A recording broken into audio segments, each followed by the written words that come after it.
Okay, here's a quick tutorial on how to process command line arguments. So first of all, you're probably familiar with Unix commands where you've got an executable and you give it the name of a file, like if you're using G++, you've got main.cpp. If you're editing a file using VI, you have to give it the name of the file you're going to edit. If you're copying a file, and then of course some commands like list the files in a directory don't require an argument. And then you may have seen forms where we provide some sort of an option or a switch, like if you want a long listing of your directory files, you can use -L. If you want to edit a file read-only, you can use -R, and so on and so forth. So how does this information come into an executable, and how can we process it? You may have seen this declaration of main. Sometimes your IDE will just give you this declaration, or you may not have seen these arguments before. So what exactly are these things? So first of all, we've got a parameter called argc, and it's an integer. And what this does is this tells us the number of command line arguments. Then this thing over here is a little confusing looking unless you're a C programmer. And if you look up your operator precedence and how to declare, you will be able to determine that this thing is an array of C strings. All right, so the array designator on the right has higher precedence than the declaration of the asterisk, and so this is an array primarily of pointers to characters, and a pointer to a character is how we declare a string in C. So this is not C++. And what we get here is we get a C string for each command line argument. So here's an example. The name of the executable is a.out, and I'm just using S to indicate a string, D to indicate a double, I to indicate an integer, and B for a Boolean flag. And we're going to learn how to process each of these command line arguments. So let's call the arguments with a dash an option or a switch, and then let's call the thing that precedes it its parameter. Now, in the case of the Boolean switch, since it's just turning something on or turning something off, it's not going to have a parameter, but all of these things are called command line arguments. And let's just adopt this language so that we know which thing we're talking about. So if I remember what my main declaration looks like, if I run a.out with these command line arguments, argc is going to have the value 8. And the reason we get 8 is because in C++, the name of the executable is in position 0. So I have 1, 2, 3, 4, 5, 6, 7, 8 things, and so those will be in the array 0, starting at 0 up through position 7. So in position 0, I have a pointer to a string a.out, and then in argv1 I have a pointer to the string -s, and so on and so forth. You can see that argv2 is Hoya, all the way down to argv7, which is the Boolean switch -b. Now it's a little more technical than this because a C string is technically a null terminated sequence of characters. Okay, so remember that it's a pointer and we're pointing to a sequence of characters. How do we know when that sequence terminates? Well, in C we use the null character to terminate a C style string. Usually you're not going to have to worry about that in C++, but I'm just pointing out that they're there. Now it turns out that you can process C strings as arrays. You may know that there's an intimate connection between an array and a pointer in C. And so it turns out that you can process these C strings as arrays, and you'll see this when we get to our code example. And so a question for you is, what is argv at position 2, position 2? Well, argv2 is obviously the string Hoya, and if we treat the string Hoya as an array with H being at position 0, then that means that Y is in position 2. So how do we process this? The basic idea is we're going to iterate over each argument. That's pretty simple. And we're simply going to look for a hyphen in the first position of the string. And this hyphen is what identifies the switch or an option. Now, where this gets tricky is when you have a Boolean flag, because it doesn't have a parameter like S and D and I do. So after we have decided and detected this hyphen, then we can examine the option itself. And as I said before, S is going to identify the next thing in the array is to be processed as a string. And then we simply grab the next thing and process it accordingly. And of course, that's if necessary. So again, with the argument argv7, it's a Boolean switch. It's not going to have a parameter. Remember, a Boolean switch is simply turning things on or off. All right, let's take a quick look at just how we can iterate through the argv array and print its contents to the console. So I know that I have argc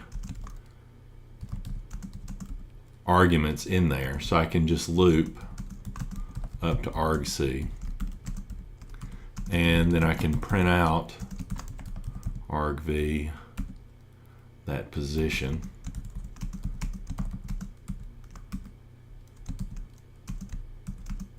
And you may not know it, but the stream insertion operator is overloaded for C strings. And so that's just a simple little program that will iterate over argv and print the contents. So now if I compile that,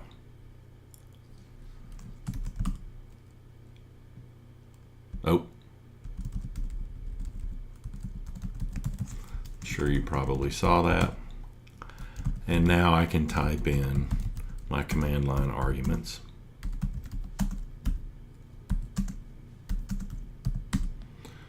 And there we go. So that's what the contents of argv looks like.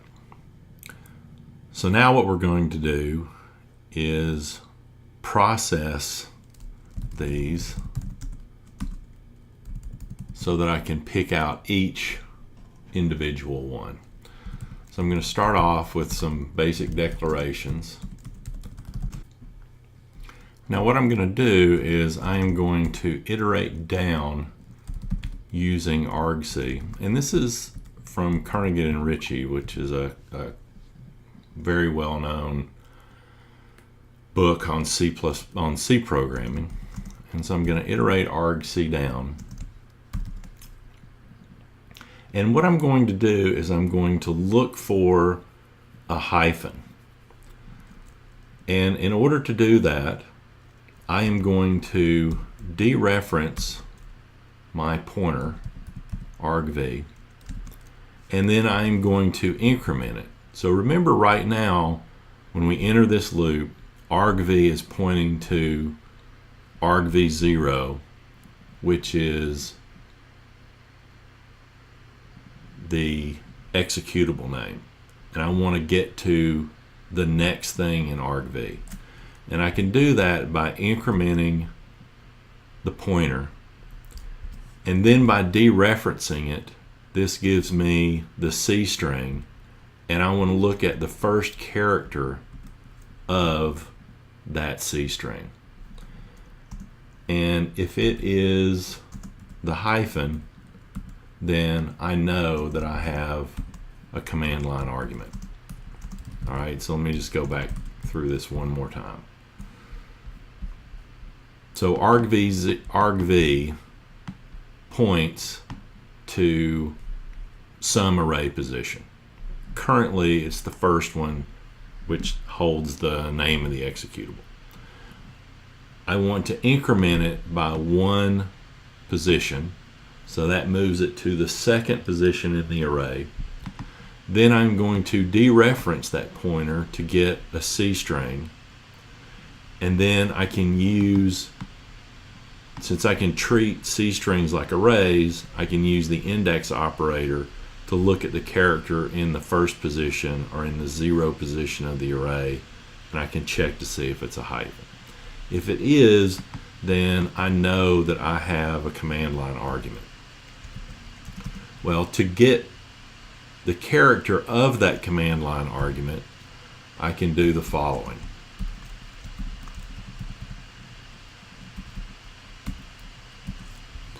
Now this is slightly different syntax. Notice the absence, that we're absent the parentheses here. So what this is doing is, this is starting at argv0, incrementing by 1, which gives me the second character of the string, or a pointer to the second character of the string, and now I'm dereferencing it to get the character.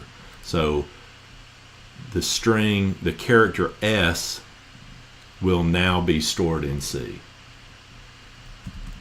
And so to process this option, I'm going to use a switch statement.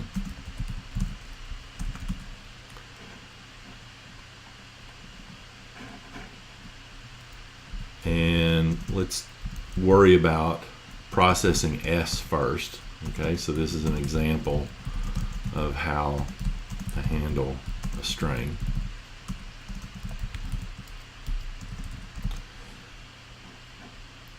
And I'm currently pointing at argv1, which contains -s, and what I want to do is I want to grab argv2 and I want to treat that as a string, and I want to assign that string to my C++ string that I've declared previously.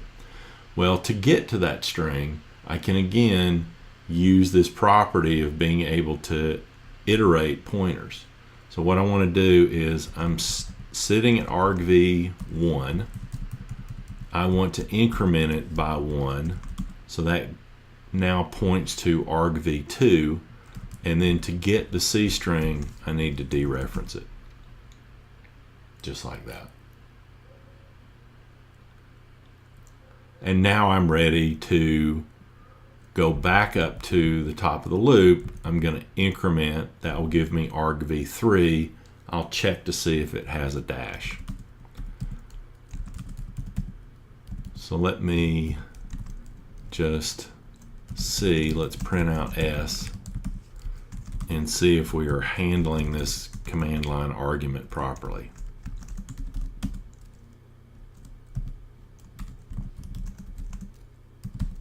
And hopefully this will print Hoya. Oops. Oh, I know what I did. I forgot to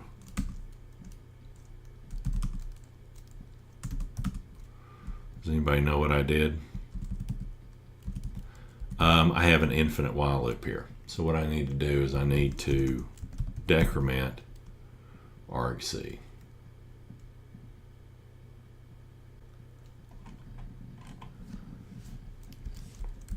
Right. So after advancing, so what happened was I incremented argv here, but then there was a decrement of argc that did not happen. So that needs to happen there. So that should prevent the endless loop. Oops. And it prints Hoya. All right. So now we can fill this in. Let's handle the case of a double.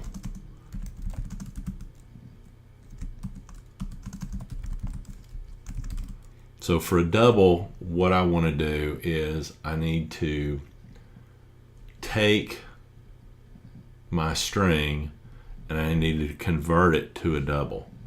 And one of the ways that I can do that is by using a function from the C standard library.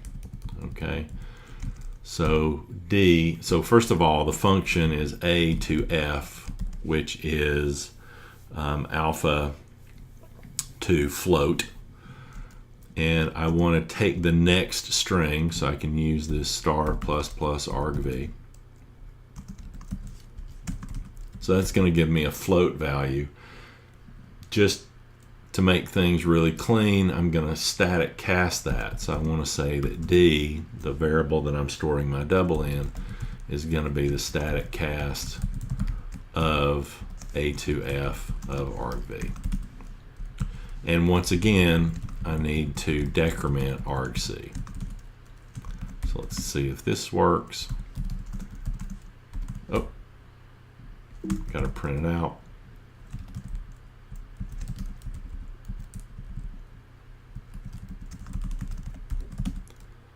And so if I say D 3.14, then it prints 3.14.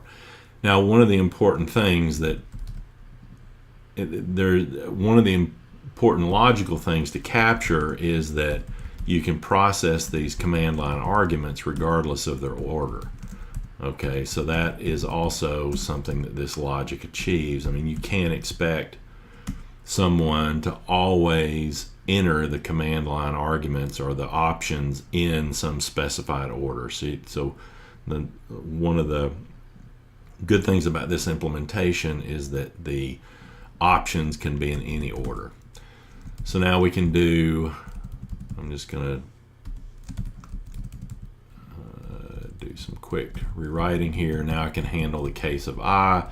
Instead of using A to F, I'm going to use A to I, which switches, converts an alphanumeric string into an integer. And then I want to static cast to an int. Now I can print I here.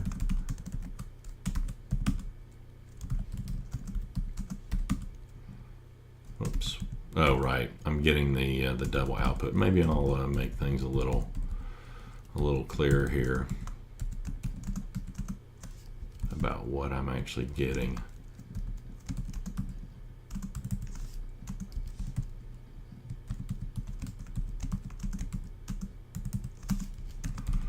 Let's combine that. So there's my 5. And again, if I enter all the command line arguments, then they get processed correctly and it's independent of order. Just like that. And finally, I can handle the Boolean switch.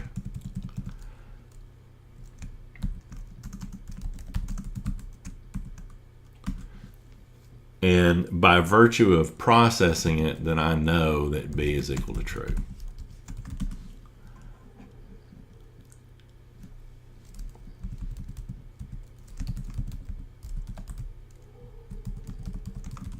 And in this case, I don't want to advance argc, or I'm sorry, I don't want to decrement argc because I've just processed, this is all I need to process, so I'm not moving to the next position in argv, so I'm not going to decrement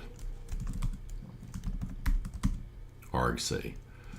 And so again, if I add B here, you can see that B is equal to 1. If B is not present, then it's equal to 0. So that's how you process just a Boolean switch. And then finally, we probably want to have some sort of default case here.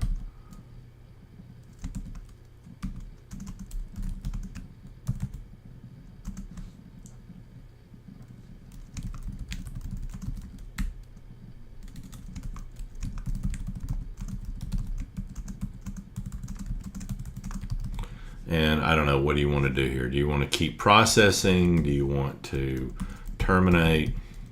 Let's just terminate and return that this is a failure.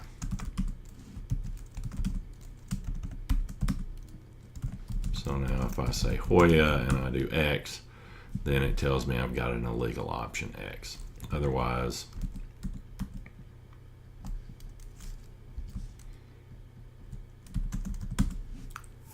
it processes the various command lines. So anytime you need to process, and typically this is, I mean, there are other styles of command line arguments, but these are very common.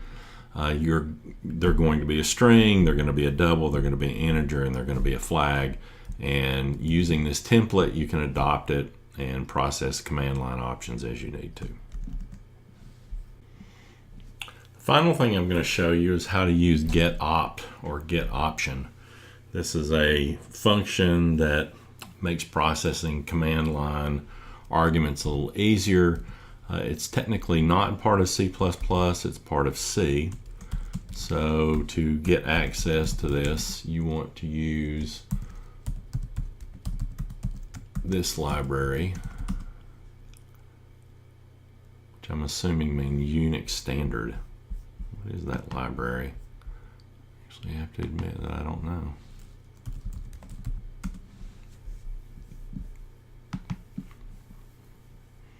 Yeah, so Unix standard symbols and constraints. Okay. So declared in this library is a function called getOption. And the way that this works is you pass in argc and argv. It kind of takes care of everything needed to manipulate argc and argv. So it's getopt. Argc is the first argument, argv is the second argument, and here next is a string that contains the arguments that you want to parse. And the syntax, there's some additional syntax that I'm not going to cover, but the basic idea is that if you have an option like S, then you just write it in there. And then to indicate that S has a parameter that you should expect, you just use colon. So our control string for getopt will be S colon, D colon, I colon, and then since B is just a flag, we just type B without the colon. Now what happens is getopt is going to return the option or the switch that it processes next in argc and argv. And then finally, it will return -1 if there are no arguments to process. So what we want to do here, let me just fix my parentheses.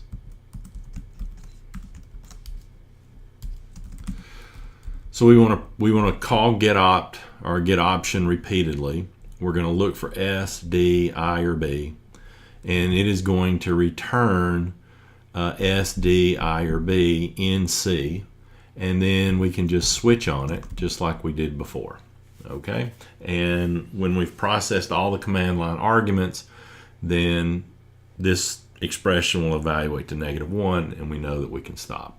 Now, where is the option that getopt just parsed? There's a struct or a structure, and one of the argument or one of the variables that you can use is opt_arg.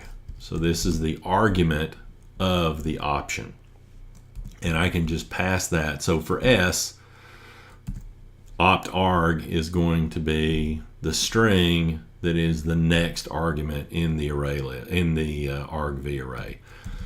I don't have to worry about decrementing argc because getopt takes care of that. Here, instead of using argv, I use opt_arg. I don't need to decrement argc. Here, instead of using argv, I can use opt_arg. And then, of course, if I'm in B, then break is equal to true. So now if I compile this, oh.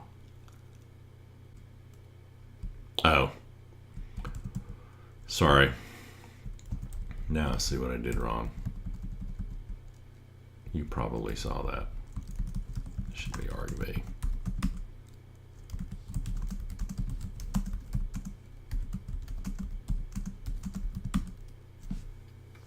Just like before. So that's how you can process command line options with getopt.